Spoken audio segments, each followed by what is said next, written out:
병원으로 가는 길은 공평하지 않습니다. 누군가에게는 잘 닦인 지름길이지만 다른 누군가에게는 험난한 가시밭길. 마냥 기다린다고 순서표가 주어지는 것도 아닙니다. 하지만 이 병원은 좀 이상합니다. 건설 현장에서 일하다 다친 일용직 노동자와 길 위에서 단식 농성 중인 하청업체 노동자. 어디에도 출생 기록이 없는 미등록 아동에다 돌보는 이 없는 독거 노인까지 소위 돈 안 되는 환자들이 가득합니다. 돈이 없다고 저희가 판단하고 그러면 어떻게든 재원을 마련해서 치료를 하지 뭐 우리가 할 수 있는 한은. 약한 자들을 돕고 그들과 같이 그들을 건강하게 하는 것을 만드는 것, 병원이 가지고 있는 기본적인 의무인 거죠. 힘없고 약한 자들을 위해 존재한다는 병원. 이런 병원을 안 적어댔다면 죽었을 거예요. 많은 사람들이 죽었을 거예요.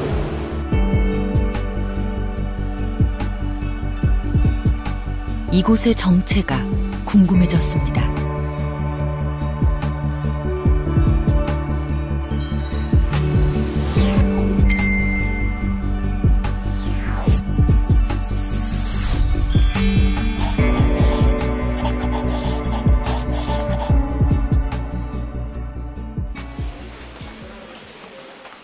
병원에서 가장 높은 곳은 보통 VIP 병동이 차지하고 있습니다. 하지만 이곳 꼭대기층, 제일 넓고 전망 좋은 자리에는 재활센터가 있습니다. 재활이 필요한 환자들은 대부분 기나긴 치료 과정을 견뎌야 합니다. 살짝 벌리셔야죠.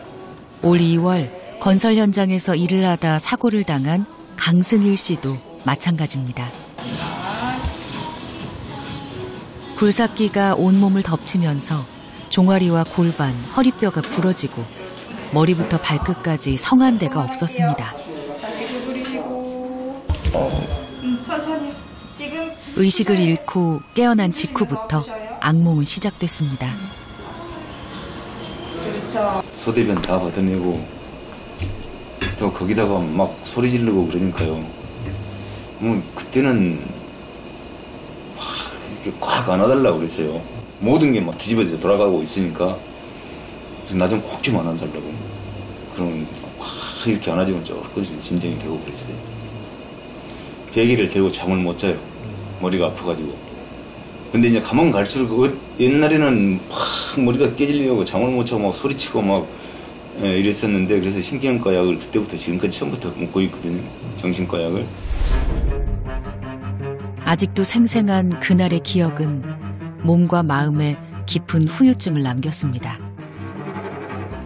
건설 현장은 우리나라에서 산업재해가 가장 많이 발생하는 곳입니다.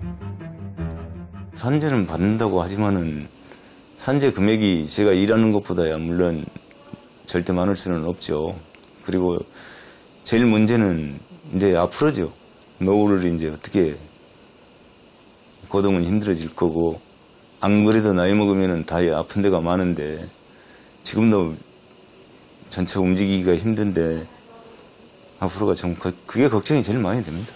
지금. 평생 막노동을 하며 가족의 생계를 책임져 온 가장입니다. 산업재해 보상금만 믿고 편하게 누워있을 수도 없는 처지. 앞으로도 몇 번의 수술이 더 남았습니다. 온전히 회복될 때까진 몇 년이 더 걸릴지도 알 수 없습니다. 처음에는 너무 응급한 거 위주로 지나다 보니까 나중에는 처음에 이제 중대하게 생각하지 못했던 어떤 이제 포스트 트라우마틱 스트레스 같은 이제 정신과적인 문제들, 뭐 우울감, 그리고 신경 손상 같은 부분도 처음에 이제 통증이 워낙 심하다 보니까 본인 아파서 못 움직이는지 알았지만 이제 나중에는 신경 손상이 뒤늦게 있는 경우도 많고 산재에 또 이제 나중에는 이제 승인받기 힘들어서 쟁점을 대서 뭐 재판을 가신 경우도 있고 여러 논쟁이 붙는 경우도 상당히 많습니다. 우리나라는 산업재해로 인한 사망률이 OECD 국가 중 제일 높습니다. 작년에만 하루 평균 5.5명이 목숨을 잃었습니다.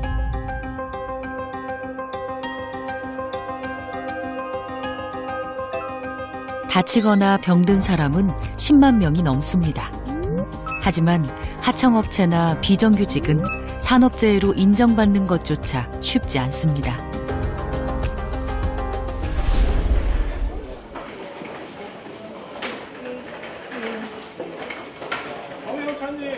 이 병원에는 유독 힘없고 가난한 노동자가 많습니다. 일을 하지 못하면 가족의 생계가 위협받는 이들이 하루빨리 일상으로 돌아가기를 바라는 마음. 재활센터가 가장 전망 좋은 꼭대기층에 위치한 까닭입니다.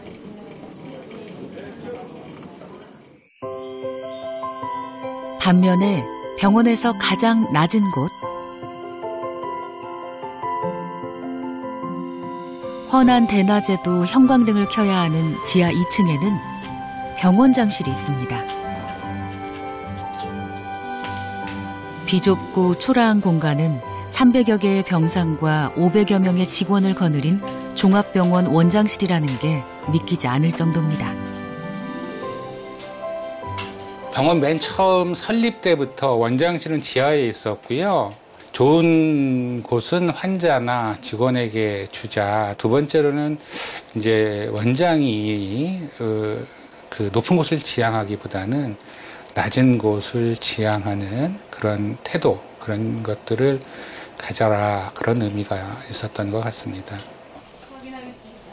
임상혁 원장은 의사로 살아온 30년 가까운 세월 동안 늘 낮은 곳에 있었습니다. 병원장이 된 후에도 직접 왕진 가방을 챙겨 들고 도움이 필요한 곳이면 어디든 찾아갑니다.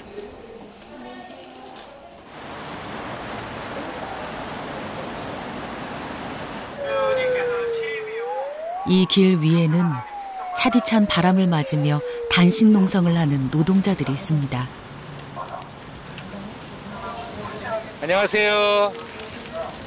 하청업체에서 일하는 이들은 회사 측의 부당한 정보 발령에 맞서 벌써 두 번째 단식 농성 중입니다.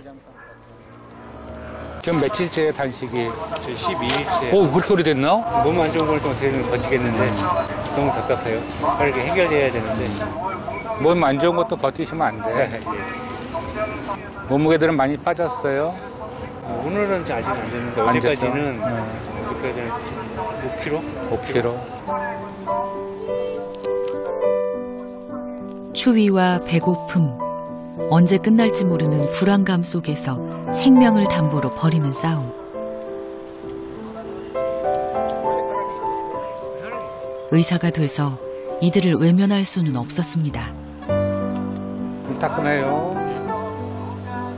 수시로 현장을 찾아 건강을 체크하고 필요한 의료 지원도 아끼지 않습니다.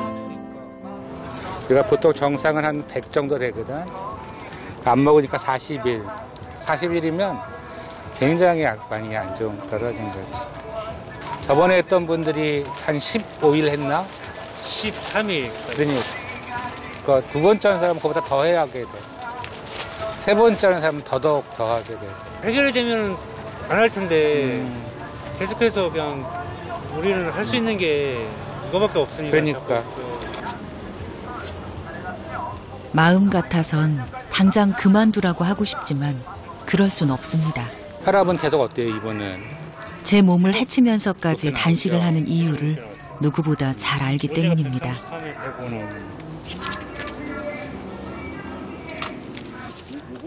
이렇게라도 하지 않으면 아무도 관심을 가져주지 않는 냉혹한 현실. 참기 힘든 허기도 살을 내는 냉기도 무관심보다 고통스럽진 않습니다. 저희뿐만 아니라 정말 그 단식이라든지 고온농성이라든지 정말로 어려운 환경에서 기댈 곳은 사실 병원밖에 없었다라고 생각하고, 그 병원이 우리의 그 건강을 체크해주는 것뿐만 아니라 이야기도 들어주고 왜 그런지에 대한 이야기도 같이 해주시는 거는 정말로 든든한 우리 연대를 좀 느끼고 있습니다. 다음 주에 한번 또 봅시다. 네네. 그때까지는 문제가 해결이 돼야지 뭐. 감사합니다. 자, 수고하세요. 감사합니다. 네. 노동자뿐만 아니라 성폭력과 국가폭력의 피해자, 소수자와 난민에 이르기까지 의료 지원이 필요한 우리 사회의 약자들을 위해서라면 어디든 달려가는 병원. 의사로서 당연한 일이라고 저는 생각을 하는 거고요. 아마 많은 의사들이 그렇게 하고 싶어 하고 할 거다라는 바람이 있어요. 그러니까 이건 의사로서 당연하게 해야 되는 거고, 아픈 사람을 위해 찾아가는 게 의사들의 역할이고요. 사회가 아프면 의사도 아프다. 뭐 이런 게 중요한 이유겠죠.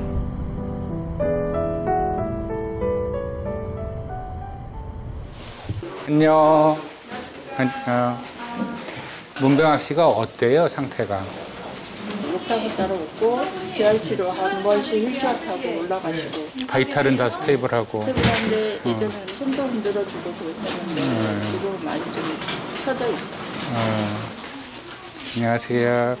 이 병원에는 다른 데서는 볼 수 없는 특별한 환자가 있습니다. 아이고. 문병학 씨, 눈 떠보세요. 오래전 이황화탄소에 중독된 문병학 씨는 눈을 뜨는 것조차 힘에 부칩니다. 그러니까. 먹고 살기 위해 몸바쳐 일했던 직장에서 얻은 몹쓸 병. 함께 일했던 동료들 중엔 긴 병을 이기지 못해 세상을 등진 이가 태반입니다. 모두 원진 레이온이라는 공장에서 일한 노동자였습니다. 이 병원은 그들의 희생으로 지어졌습니다. 그러니까 저희 병원 자체가 이제 그 원진 레이온의 노동자들이 설립한 병원이어서요. 특별히 노동자들에게 이렇게 관심이 많이 있습니다. 많은 대다수의 노동자들은 심지어는 사회보험에 적용도 되지 못한 노동자들도 굉장히 많이 있거든요.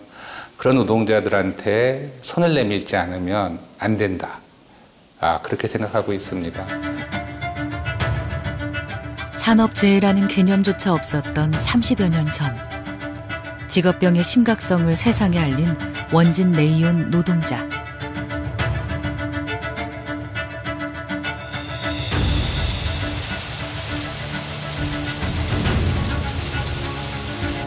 국내 최대의 인견사 생산 공장이었던 이곳에선 인체에 치명적인 유해가스가 쉼없이 뿜어져 나왔습니다. 그 독한 액에서 골무 2개 줘요. 고무골무 손가락에 들어가는 거. 그거 하나 끼고 안경은 이제 이 물안경 요거 하나 주고 고무장갑도 없었어요. 일 끝나고 집에 나갈 때는 그냥 녹초가 되는 거예요. 사람들이 다. 그래서 들어온 지 막 한 1, 2년만 되면 벌써 얼굴색이 틀려지고 사람들이 기운이 툭 떨어지는 이런 상태. 독한 가스를 마셔가며 한 달 평균 320시간을 일했던 노동자들은 하나 둘 처참한 몰골로 쓰러졌습니다.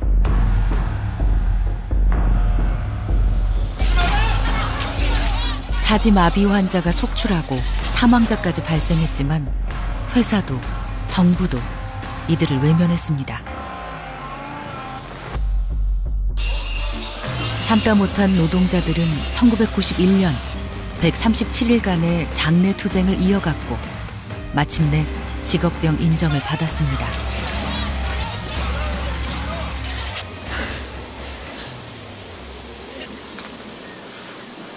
공장이 문을 닫으면서 싸움은 끝났지만 원진 레이온 노동자들의 고통은 지금도 계속되고 있습니다.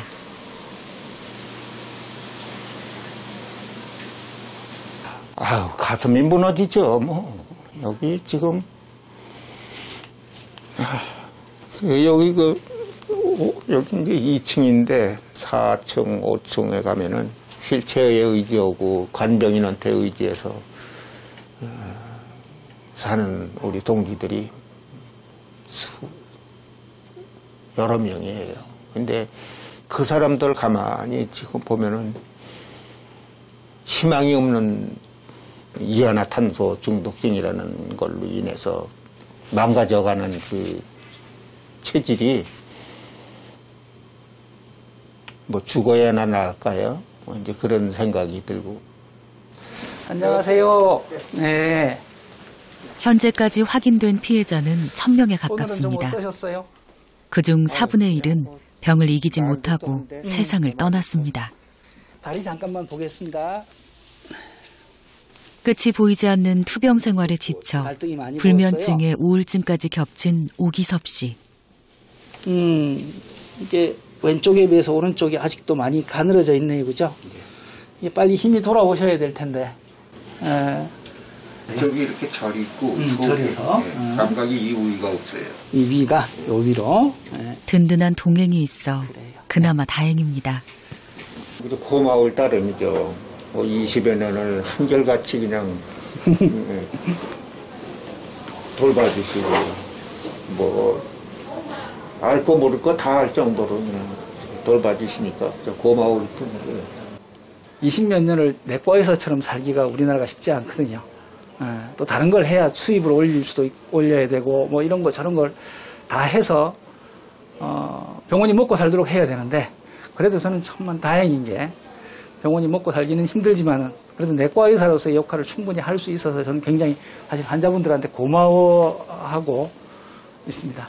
누가 누구를 치료해주고 또 치료를 받고 하는 부분이 아니라 내가 정말로 이분들한테 힘이 될 수 있다라고 생각을 그렇죠? 하고 있죠. 제가 힘이 되는 거죠. 아유, 그럼요. 벌써 믿고 들어오잖아요. 열심히 물리치료 하시고 그다음에 운동도 열심히 하시고 그래서 힘들더라도 알겠습니다. 조금씩 극복해 나가 봅시다. 예. 좋은 날 오겠죠. 예. 너무 걱정하지 마시고. 예. 예.